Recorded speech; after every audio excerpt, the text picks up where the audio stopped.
संसार को सुप्रसिद्ध अध्यात्म ग्रंथ, जीवन ग्रंथ श्रीमद् भगवद गीता को 15 अध्याय को श्लोक नंबर 17 लाई वाचन करूं। उत्तमः पुरुषस्त्वन्यः परमात्मेत्युदाहृतः यो लोकत्रयमावेश्य विभरत्यव्यय ईश्वरः। पदच्छेद। उत्तमः पुरुषः तु अन्यः परमात्मा इति उदाहृतः यः लोकत्रयम् आविश्य बिभर्ति अव्यय ईश्वरः। हामीले श्रीमद् भगवद गीता को जुन हिजो को 16 नंबर श्लोकलाई वाचन गर्यौं। भगवान श्री कृष्णले भन्नुभयो यो संसारमा दुईटा पुरुषहरू सुप्रसिद्ध छन्। एउटाको नाम हो क्षर, अर्काको नाम हो अक्षर। द्वाविमौ पुरुषौ लोके। र हिजो यस विषयमा अन्य विद्वानहरूको मत के छ र श्री कृष्ण प्रणामी धर्मको शास्त्रको सन्दर्भमा एउटा अभिनव मत शास्त्रीय हो तर एउटा विचक्षणता, यसमा विशेष रूपको एउटा दर्शन हामीले हिजो गर्यौं। अर्थात क्षर जो अन्य विद्वानहरूले क्षर यानी शरीर अथवा प्रकृति, अक्षर यानी आत्मा, यसरी दुईटा शब्दको जुन महात्माहरूले, सन्तहरूले, विद्वानहरूले अर्थ लगाउनु भएको छ, त्यसरी नै श्रीकृष्ण प्रणामी धर्मको आलोकमा, श्रीकृष्ण प्रणामी धर्मको सैद्धान्तिक मतमा एउटा अत्यन्त फराकिलो दृष्टिकोणले र विराटको सन्दर्भमा एउटा वास्तविक विचक्षणतापूर्ण एउटा रूपक हामीले हेर्न सकेका छौं।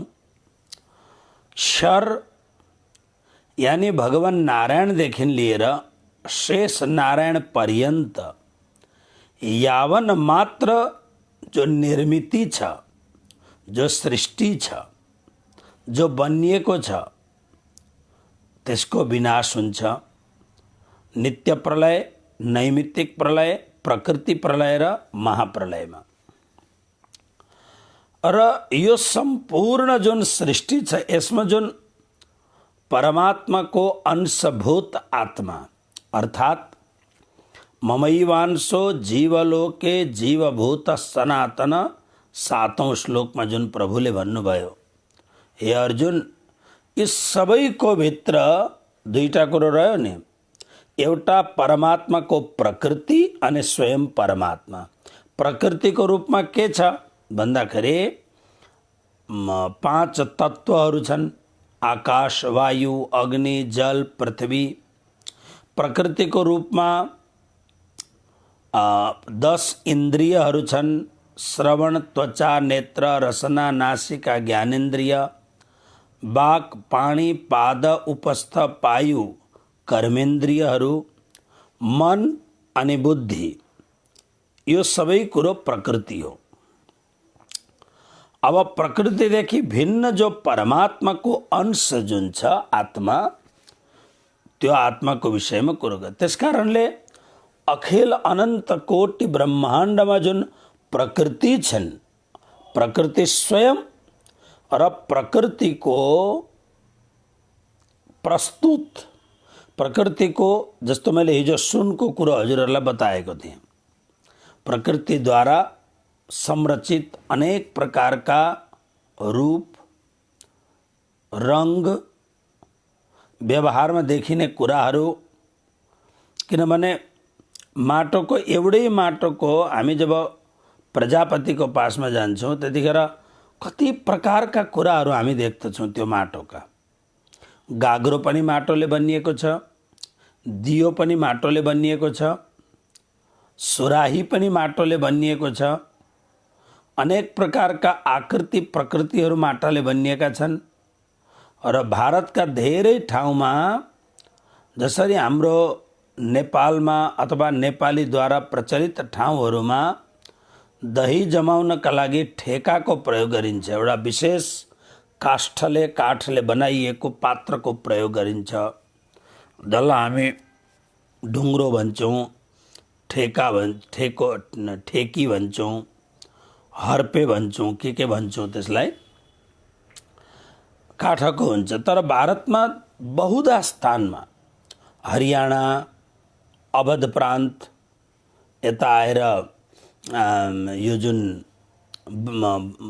ब्रजवासीहरूको बस्ने ठाउँहरू, सम्पूर्ण यो ठाउँहरू, गुजरात, प्राय यो ठाउँमा प्रारम्भिक जुन पारम्परिक जहाँ गाई वस्तुहरू पालिन्छ त्यो ठाउँमा दही जमाउनको लागि, दही मोही बनाउनको लागि माटाको बनिएको गाग्रो प्रयोग हुन्छ, जसलाई घडा भनिन्छ। कृष्णजीले जसलाई गुलेली हानेर अथवा आफ्नो बन्सीले तोड्नुहुन्थ्यो। अब काठको भए त टुट्ने थिएन नि त, गाग्रो भएपछि त्यो त टुट्दछ, त्यसबाट माखन निकालेर खानुहुन्थ्यो।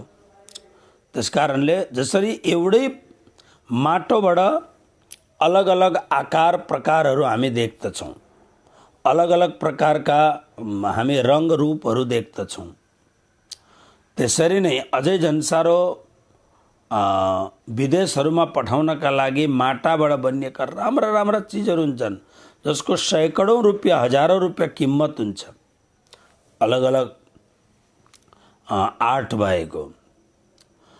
त्यसरी नै प्रकृतिद्वारा संरचित आकाश, वायु, अग्नि, जल, पृथ्वीद्वारा रचित कसैमा आकाश तत्त्व धेर छ, कसैमा वायु तत्त्व धेर छ, कसैमा पृथ्वी तत्त्व धेर छ, कसैमा अर्को के तत्त्व धेर छ, तर छनका लागि पाँचैवटा तत्त्व समाहित हुन्छ भने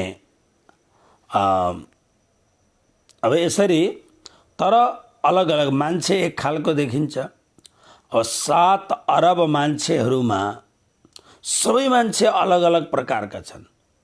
दुईजना ठ्याक्कै मिल्ने दाजुभाइ पनि राम्रो हेऱ्यो भने काहीँ न काहीँ अलिकति फरक देखिन्छ, त्यो कुरो भयो। त्यसमा अब गाईहरू हेर्नुहोस्, गाईहरू लाखौँ करोडौँ अरबौँ गाईहरू छन्, अलग अलग देखिन्छन्। भैँसी अलग अलग देखिन्छन्, हात्ती अलग अलग देखिन्छन्, चराचुरुङ्गीहरू अलग अलग देखिन्छन्, किरा फट्याङ्ग्राहरू अलग अलग छन्, पानीका जीवजन्तुहरू अलग छन्, आकाशमा उड्ने आकाशचारी प्राणीहरू अलग अलग छन्, साँपहरू, सरीसृप जो जाति भएका चिजहरू यी अलग अलग छन्। मतलब त्यही 5 तत्त्वले बनिएको कुरो, तर सबैको आकार प्रकार अलग अलग छ। यसैलाई प्रकृति भनिन्छ, यसैलाई क्षर भनियो। तर यी सबैभित्र भएको जुन चैतन्य छ, त्यो चैतन्य जुन छ त्यो जीवात्मा होस् अथवा शुद्धात्मा होस्, त्यो परमात्माको अंश हो। त्यसलाई भगवद् गीतामा महात्माहरूले अक्षर भन्नुभएको छ। तर यसदेखि अलिकति फराकिलो सन्दर्भमा श्रीकृष्ण प्रणामी धर्म निजानन्द दर्शनमा विराटको एउटा फराकिलो अध्ययन गर्दाखेरि अक्षर ब्रह्मको मन नै विलसित भएर मोहको समुद्रमा स्वयं अक्षर ब्रह्मको मन नारायणको रूपमा आविष्कृत हुनुहुन्छ। अनि उनै नारायणबाट अरू नारायणहरू भन्ने, जस्तो शेष साई नारायणहरू भए, अरू भगवान विष्णुका अलग अलग रूपहरू भए, सबै नारायणकै अंशहरू हुन्। त्यसकारणले यी सबैमा चैतन्य जुन छ त्यो अक्षरकै चैतन्य हो। तर विशेष गरेर अक्षर त्यो यी सबैको माथि जुन अक्षरात् सम्भवति विश्वम भनेर जुनलाई भनेको छ त्यो अक्षर हो। अब श्री कृष्णले विशेष रूपमा यो जुन 17औं श्लोक छ यसमा के भन्नुहुन्छ यसलाई ध्यान दिनुहोस्। उत्तमः पुरुषः तु अन्यः। उत्तमः पुरुषः, उत्तम पुरुष त अन्यः भनेको अलग छ, अलगै छ। अन्य शब्दको अर्थ हो विलक्षण छ, त्यो दुईटा भन्दा क्षर र अक्षरदेखि अलग छ। अब यसको अर्थ के भयो भन्दाखेरि यद्यपि हामी सबैभित्र भएको जीवात्मा शुद्धात्मा कृष्णकै अंश हो, ममैवांशो जीवलोके, परमात्माको अंश हो। तर यहाँ स्वयं श्री कृष्ण के भन्नुहुन्छ कि उत्तम पुरुष योबाट अलग बिलग अलग थलग छ। यानी अंशभूत आत्मा परमात्माकै अंश भए तापनि त्यो उत्तम पुरुष होइन, उत्तम पुरुषको अंश हो त्यो। उत्तम पुरुषः तो अन्य, उत्तम पुरुष त योभन्दा अलग छ, अन्य अलग नै छ। यह जो जसलाई परमात्मा इति उदाहरित, जसलाई परमात्मा भनेर संज्ञा गरिन्छ। परमात्मा, परमात्मा इति, परमात्मा यस्तो भनेर उदाहरित भनिएको छ। यानी त्यो उत्तम पुरुषलाई नै परमात्मा भनिएको छ। जो परमात्मा अव्ययः, कहिल्यै व्यय हुँदैन, नाश हुँदैन। ईश्वरः, सबैको ईश्वर छन्, ईश्वर भनेको मालिक, सबैको ईश्वर छन्। लोकत्रयम, अनि उनै ईश्वर, उनै परमात्मा, उनै उत्तम पुरुष, लोकत्रयम तिनै लोकमा आविश्य प्रवेश गरेर विभर्ति भनेको भरणम करोति, भरण पोषण गर्दछन्। अब हेर्नुहोस्, यस अर्थबाट के कुरो चाल पाइयो भन्दाखेरि हामीले संसारमा कण कणमा परमात्मा व्यापक हुनुहुन्छ। हाम्रो भित्र हामी जो स्वयं आत्मस्वरूप छौँ यो पनि परमात्माकै अंश हो। यानी नारायणदेखि लिएर एउटा किरासम्म जो जो जो आत्मा छ त्यो त परमात्माकै अंश हो। तर अक्षर अलग, अक्षरदेखि पनि अलग, यानी विलक्षण, जसलाई परमात्मा भनिन्छ।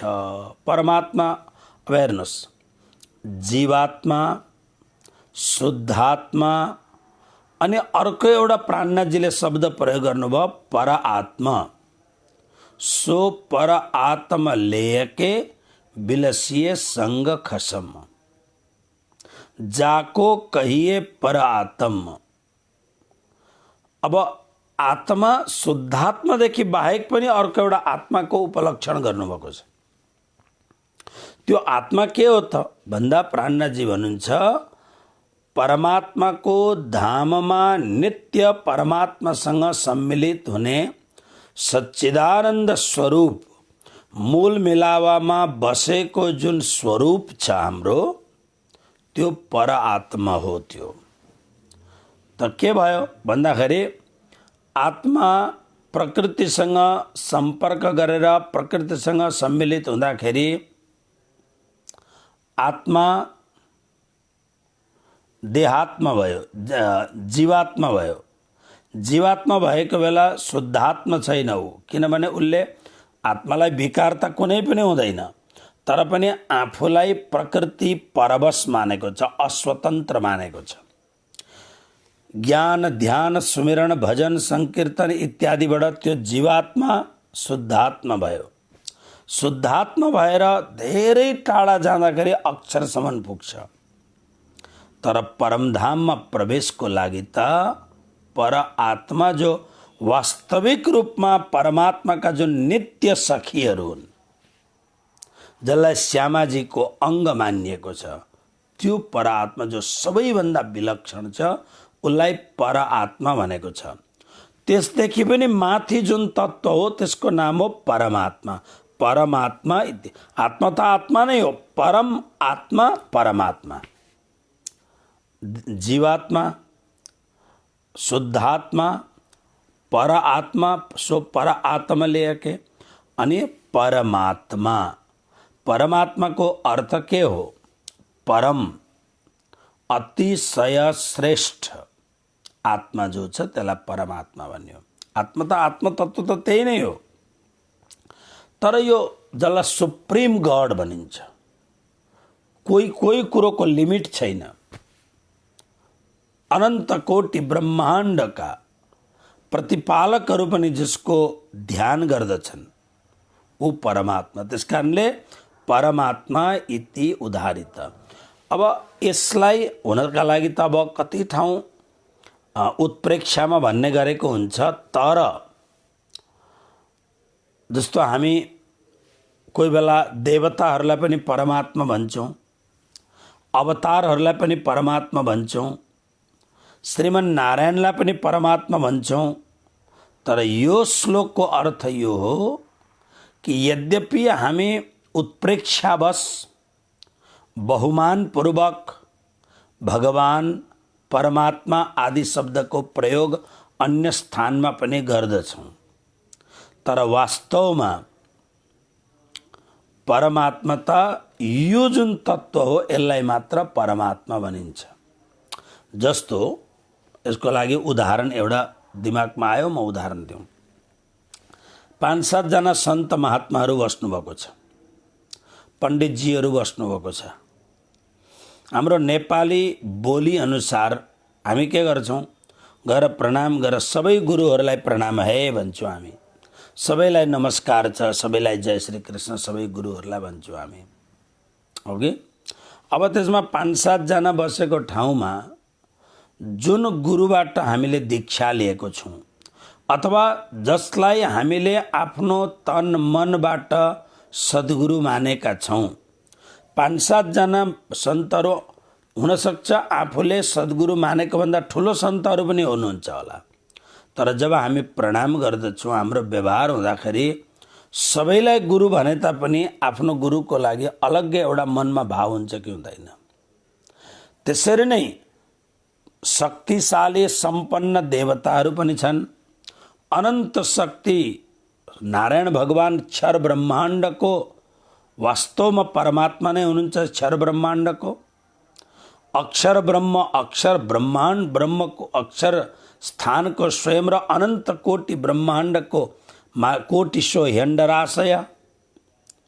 तर यो श्लोकले के भन्दछ भने वास्तवमा अनन्त शक्तिशाली कोही भए तापनि, कसैलाई शब्दले प्रयोग गरे तापनि परमात्मा त एउटा परमात्मा मात्र हुनुहुन्छ। को? अगाडिका हामी 17, 18, 19 श्लोक पहिला जहाँ को हो त त्यो? यहाँ चाहिँ अब यस श्लोकमा चाहिँ हामीले यही कुरो बुझौँ, परमात्मा इति उदाहरित, उनलाई नै परमात्मा भनिन्छ। कुनलाई? 16 श्लोकमा बताएको अक्षर र अक्षरदेखि अलग विलक्षण यिनीहरू भित्र पनि त्यो परमात्माको अंशता छ, तर यी सबैभन्दा विलक्षण लोकोत्तर शक्ति सम्पन्न अन्य शब्दले यो अर्थ भयो अलग्गै, जसको नाम हो उत्तम पुरुष। अब उत्तम पुरुषलाई पुरुष अगाडि र उत्तमलाई पछाडि राख्यो भने पुरुषोत्तम हुन्छ, जसको पछि कुरा आउँछ। त्यसकारणले यिनलाई नै परमात्मा भनिन्छ। अब यी परमात्मा कस्ता छन् भन्दा यिनले लोकत्रयम, तिनै लोकमा। अब टीकाकारहरूले आकाश, पाताल, मृत्युलोक र स्वर्गलोक यसलाई पनि 3 लोक भनेर लिएको छ, जसको जति दौडिने क्षमता छ बौद्धिक रूपमा अर्थपूर्ण ढङ्गले र जो जति उसले 3 लोकको त्यसरी अर्थ लगाउँदछ। कसैले पाताल, पृथ्वी र वैकुण्ठसम्मको अर्थ लाउँछन्। जब परमात्माको रूपक भएपछि यसलाई यसरी अर्थ लाउँदा, त्यसकारणले मैले अक्षरातीत अर्थबोधिनीमा यसरी अर्थ लगाउने कोसिस गरेको छु। तीन ब्रह्माण्डको अर्थ के हो त भन्दा क्षर ब्रह्माण्ड, जो क्षरणशील छ।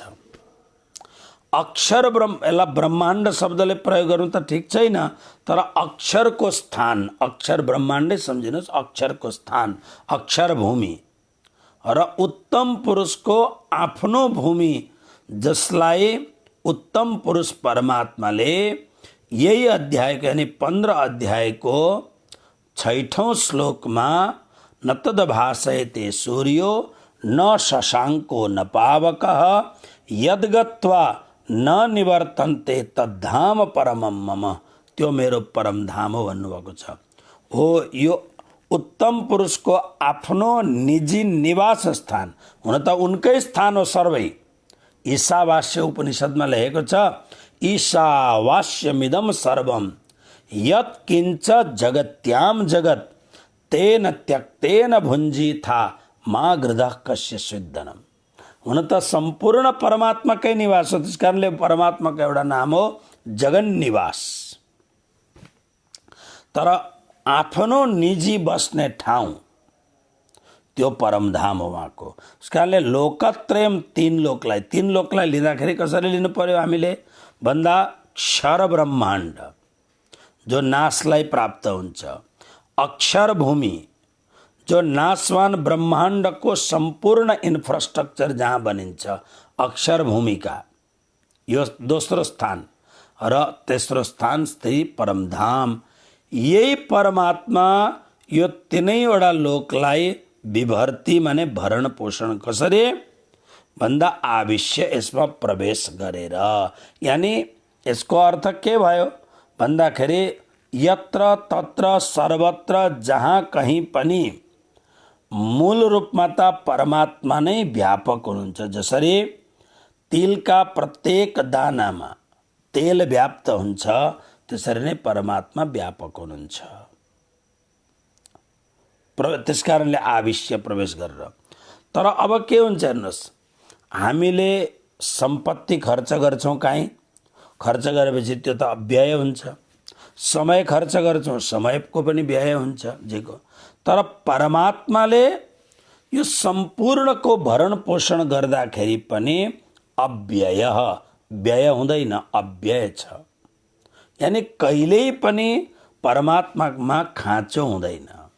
परमात्मामा के खाँचो हुने, परमात्माका भक्तले कुनै काम गरे त्यही पनि खाँचो हुँदैन।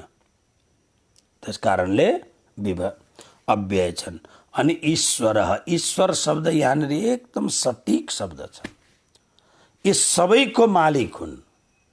जस्तो पुट्न शिरडी बाबाकोमा लेखेको छ नि, सबका मालिक एक। मान्छे बुझ्दैन, शिरडी बाबालाई नै सबका मालिक एक सम्झिन्छन्। यो शिरडी बाबाको शब्द हो, सबका मालिक एक। म होइन, म त त्यो मालिकको एउटा सानोभन्दा सानो अंश। उहाँले मलाई सेवा गर्न पठाएको संसारमा। तर सबका मालिक एक त ऊ परमात्मा हुन्, ईश्वर। सबैले त्यही भनेको छ, मालिक त एउटा ईश्वर परमात्मा हुन्। त्यसकारणले यहाँ परमात्माका लागि कतिवटा शब्द प्रयोग भयो। उत्तम पुरुष यानी पुरुषोत्तम, परमात्मा, अव्यय, ईश्वर, यी शब्दहरू प्रयोग भयो। त्यसकारणले उनलाई अब पूर्ण पुरुषोत्तम परब्रह्म परमात्मा भनिन्छ। अब यो पूर्ण पुरुषोत्तम परब्रह्म परमात्मा चाहिँ को हो त? कृष्ण भन्दै हुनुहुन्छ, अर्जुन सुन्दैछन्, आज हामी सुन्दैछौँ यी कुराहरू। त्यसो भने अब कृष्ण स्वयं त्यो पूर्ण पुरुषोत्तम परब्रह्म परमात्माको कुरो गर्दै हुनुहुन्छ भने त्यो को हो त? त्यो परमात्मा। त्यो परमात्मा कहाँ हुनुहुन्छ, कस्तो छ परमात्मा? यसको विषयमा अब 18 र 19 श्लोकमा विशेष रूपले व्याख्या गरेको छ, जसको व्याख्या पूर्ण ढङ्गले प्रवचन भोलि हजुरहरूलाई म सुनाउँछु।